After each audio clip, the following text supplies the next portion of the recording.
I'm back with another PC video. This time it's just a little baby one. I know that there are a lot of people out there that are like me and really get off on this kind of stuff. We have meetings behind the Moose Lodge on Thursdays and Sundays. I'm quickly realizing that my PC is going to be an ongoing project, and honestly, I'm okay with that. I've decided on a theme. As you can see, it kind of has a portal theme to it. I haven't really worked on the aesthetics of it yet. I do have some vinyl that I'm going to put on, but I'm kind of waiting for a monitor to kind of pull the whole theme together and then do the vinyl and decorations and stuff like that as a whole to kind of see how it looks. I want to do like an orange aperture logo on the back of the case and maybe the back of the monitor. I don't know. Also, have I mentioned my monitor? I'm using an old Samsung ThinkMaster SA550 that a coworker had actually given me from the IT department. They were upgrading their systems and heard me talking about my soon-to-be build. So I'm really thankful for that. I was really appreciative that I was able to get my hands on something and not have to shell out the money for it and kind of allocate that money towards like more system upgrades and stuff like that. Honestly, I didn't see a problem with my monitor until I finished my PC build video and we watched it on the big screen, and I'm sitting there and I'm like, this is awful. The color was bad, the contrast was super high, and the gamma was super low. So I didn't even know it was a problem until I finished a product and I had to go back and actually redo all of the color and the lighting. And I had to go through and change every single clip.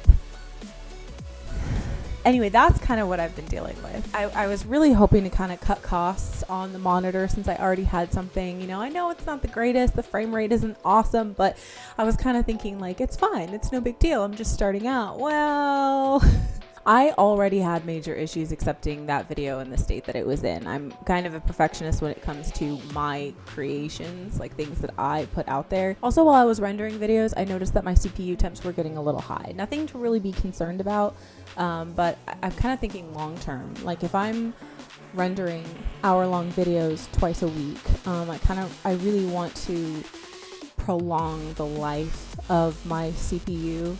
So I decided that even though starting out I wasn't really planning on buying a liquid cooler, but I did kind of make the decision that it was necessary, even just starting out, because I am doing a lot of rendering. Anyway, I quickly realized that if my content was going to live up to my standards, I'm gonna have to upgrade. So I actually bought the Enermax Lictech 2. It's a 360 AIO. And it's the special edition. It's white because obvi. It actually came in way sooner than expected, so the day I got it, I put it in. So the video is kind of rushed, but I needed it pretty bad. As far as the peripherals go, I just had a birthday. So I went up to this cabin type of thing with John and some of my friends. And actually one of my friends had accidentally let it slip. He was like, oh, it's super cool how John got you all that stuff, all of your, that stuff for your editing for your birthday. And I was like, what stuff? He was like, oh, like the monitor and stuff and the keyboard and all that. And I was like, I feel really thankful that I really only had to take care of the cooler myself. So I was really appreciative of that. So we're going to go ahead and dive into it. If you want to see all of the fun, wiry, computery, pluggy stuff, keep watching. So like I said, this is the Lictech 2 360 Special Edition AIO by Enermax. I read a lot of reviews on it, and most of them were very positive. Really, the only reviews that gave it criticism said that the fans that it came with were too loud. Personally, I'm not super concerned about fan noise. And honestly, if it ever becomes an issue for me, I can always just install different fans on it. These are just standard 120mm fans, so shouldn't be difficult at all. I'm just getting the case ready. I took Chell out and removed the front and side doors. Also, please don't ask me why my 20-pin connector is just hanging out there. I also have no idea. I'll fix that in a few. I removed the old Wrek Prism CPU fan with no difficulty. Luckily, the temps hadn't gotten high enough to fuse the two together yet, so I just cleaned the paste off of it to use in another project. It's still in great condition. I only used it for a month, so it's practically brand new. And I wanted to clean the CPU off too, just because, and then put it back. So we take off the pre-installed CPU fan brackets from the motherboard.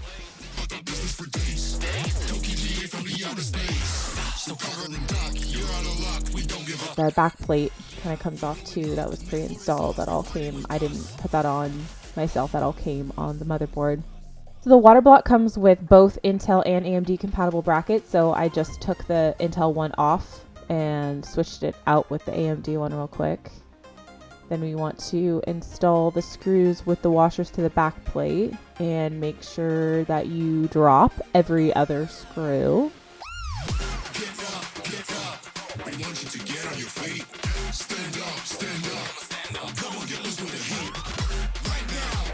Also, you want to make sure that you put all of the screws in the exact wrong place so that you'll then have to do it again.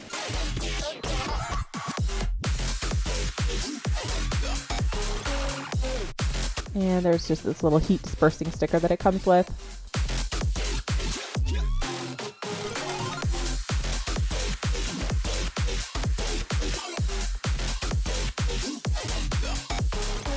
Now replace all the screws back to the right position because you didn't do it right in the first place. Perfect. Now make sure you install all of the fans in the exact wrong position. You want to make sure that they're all backwards according to the direction that you're installing the radiator. This is very important.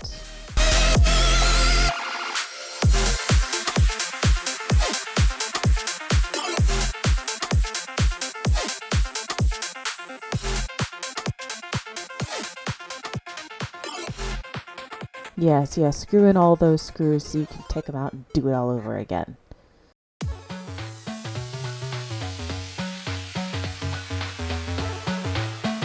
But honestly, I did not measure the unit against my chassis, and I thought I could put the radiator behind the front plate. I was very wrong. Okay, now do it again.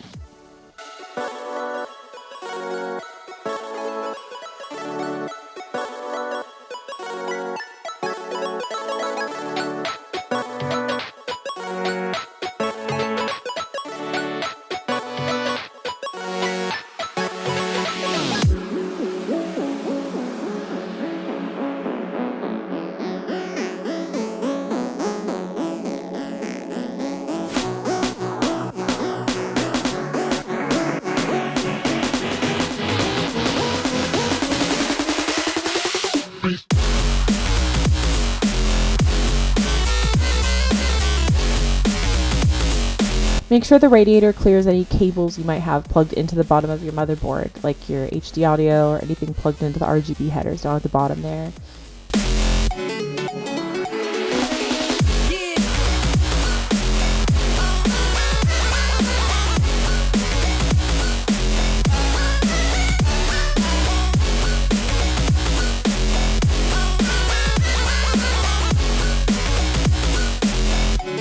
Again, you want to make sure that you drop every single screw.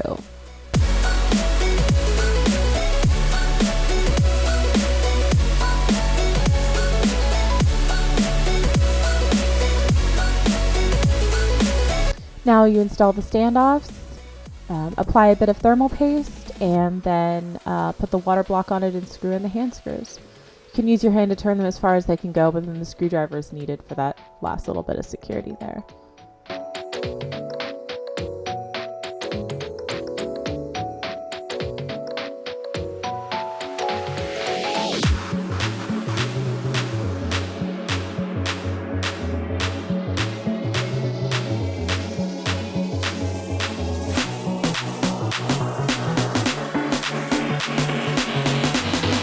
So I'm actually using an adapter to plug the RGB fans all into one. It didn't actually work. I did some troubleshooting and I'm just doing it incredibly wrong. I think I'm actually out of RGB headers. So what I'm going to have to do later on is just use my motherboard to control the RGB on some of the fans, and then the other fans, like I'll do the motherboard in orange, and then I'll just control the rest of them with the controller. And then some last minute quote-unquote cable management, aka shove everything into the PSU shroud, clean the dust off, and voila.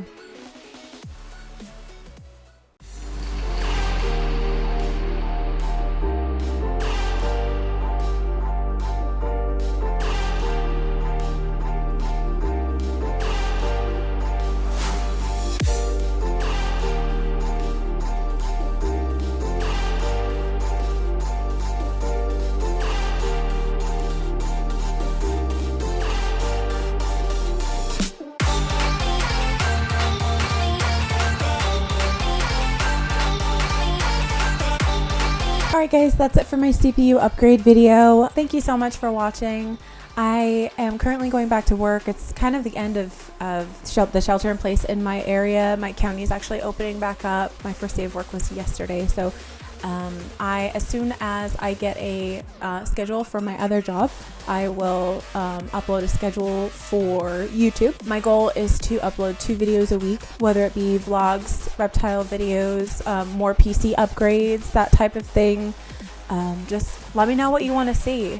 Thank you guys so much for watching. Bye!